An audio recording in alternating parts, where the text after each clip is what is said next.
Look around.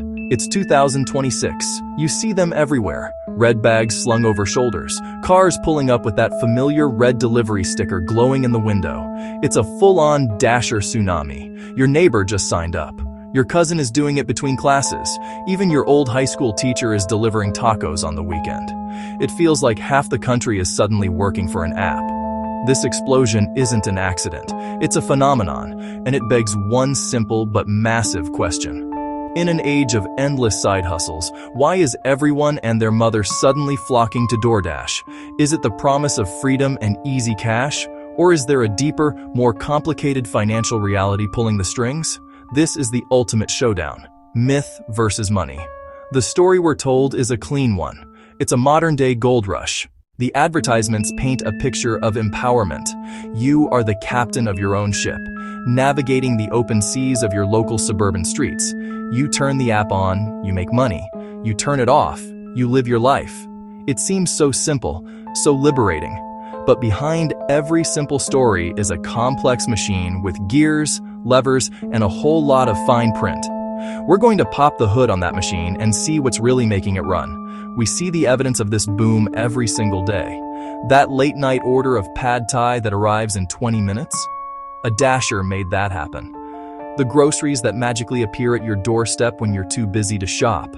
A Dasher again. The platform has woven itself into daily life, powered by an army of independent contractors. But their numbers are swelling. The sign-up bonuses are getting flashier. The push notifications are getting more aggressive. Something is fueling this massive recruitment drive, and it's not just a collective craving for spicy chicken sandwiches. So, let's break it down. We need to separate the marketing from the math, understand the powerful myths that draw people in, and the cold, hard numbers that determine if they can stay. The number one myth, the one blasted from every social media ad, is the myth of ultimate freedom. They sell you the dream. Be your own boss. It's a powerful line. It taps into the urge to escape the 9-to-5 grind. Managers, meetings, mandatory fun. You wake up, feel like working, tap a button. You want the beach, tap another. The app presents itself not as an employer, but as a tool you can pick up and put down at will. It's the gig economy's siren song, sweet to anyone trapped by a rigid schedule or a dead-end job. Take Sarah, a graphic designer who started dashing earlier this year. She told us, "I just wanted some extra cash for a vacation." At first, it was great. Friday dinner rushes, quick $100. It felt like a life hack. The honeymoon phase, a video game where quests pay real money. You find the hot spots, learn traffic, savor the small victories of a big tip on a simple order. That narrative is carefully crafted. The language is empowerment. Influencers show unicorn orders and jackpots, not the hours waiting in a parking lot. Now let's talk about the money, not the highlight reel, the nitty-gritty math. Income is a cocktail of three main ingredients: base pay, promotions, and customer tips. Base pay can be as low as $2 or $3, shifting with distance, time, and desirability. Promotions, like peak pay, add a few dollars during busy times. Think Friday night downpours. Tips, the wild card that can make or break a shift. This variability kills stability. Imagine Alex works a 4-hour dinner shift and completes 8 deliveries. Base pay $4, $32. Peak pay $1, $8. Tips average $3, $24. Total, $64, $16 an hour. Not bad, right?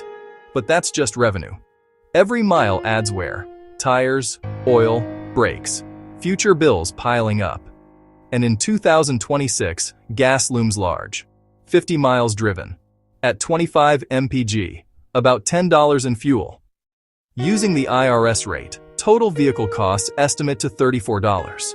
64 shrinks to about $30, $7.50 an hour.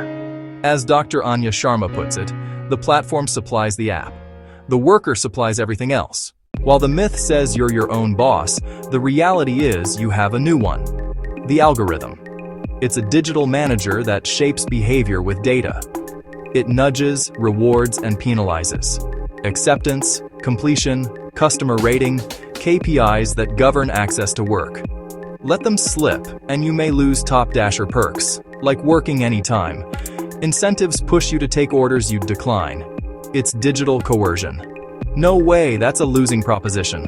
Versus, but my acceptance rate. A daily conflict. After major regulatory battles in 2024 and 2025, rules shifted.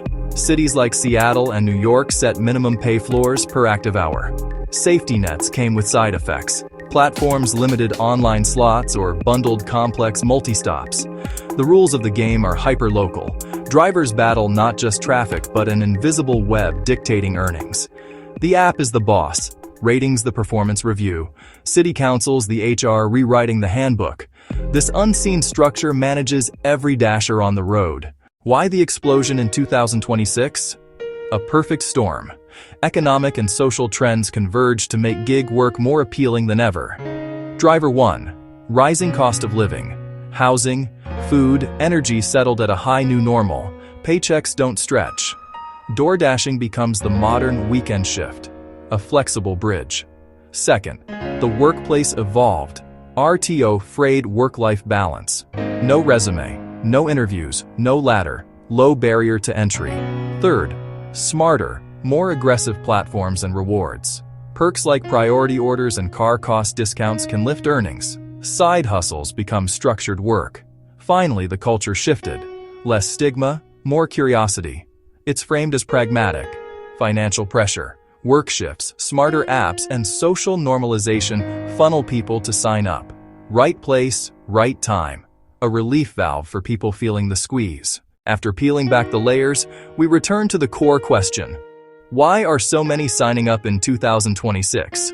They're drawn by the myth of freedom and locked in by the reality of money. The dream. Be your own boss. Work on your terms. The reality. A complex equation. You're not just a driver. You're the CEO, the accountant, the mechanic of a one-person logistics company. The boom is fueled by tension, hope meeting necessity. The myth sells flexibility. The money reveals trade-offs. Yes, you can choose your hours, but income is dictated by algorithms and consumer whims. You're an independent contractor, managed by an app. This rise isn't just tech, it's the economy. Fewer stable jobs, higher costs. People monetize time, their car, their ambition. If you're downloading the app, track everything. Miles, gas, waiting time. Be brutally honest about your net hourly wage. Treat it like a business from day one. The boom is a mirror of work today. Autonomy craved, security needed. Trading predictable salary for potential flexibility.